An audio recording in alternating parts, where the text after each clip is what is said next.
இன்னொரு கல்யாணம் பண்ணிக்கலாம். ஐயோ கல்யாணம் மட்டும் பண்ணக்கூடாதுங்க. ஐயோ அந்த தப்பு மட்டும் பண்ணக்கூடாது. கல்யாணம் ஒரு கல்யாணம்னா ஒன்று தாங்க. அது நம்ம சின்ன வயசாக இருந்தாலும் இப்போ சப்போஸ் 20 இயர்ஸில் ஹஸ்பண்ட் எல்லாம் போனால் கூட அது ஒரு கல்யாணம் தாங்க. 2வது கல்யாணம் மட்டும் பண்ணவே கூடாது. ரொம்ப கஷ்டத்தை அனுபவிச்சிருப்பீங்க போலீங்க லைஃப்பில். ரெண்டு பேருமே பொண்ணுங்க.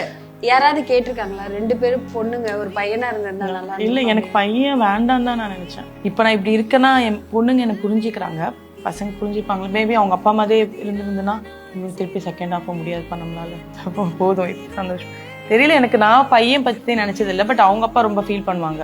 இந்த வீட்டில் 3 பொண்ணுங்க, நான் மட்டும் பையன், அந்த ஒரு மாதிரி சொல்லுவாங்க. அதை 3 பேரும் பொண்ணுங்க, நான் தான் பையன், நான் தான் பிறந்ததுக்கே ஃபர்ஸ்ட் அவங்க வீட்டில் ரொம்ப பொண்ணா இல்லை அவன் பையன் தான் அவன் எதிர்பார்த்தான்.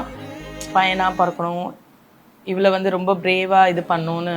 பட் பானுமதி ரொம்ப பயப்படுவா சின்ன வயசில். எனக்கு ஆச்சரியம், எனக்கு இப்படி இருக்கான்னு ஆச்சரியம்.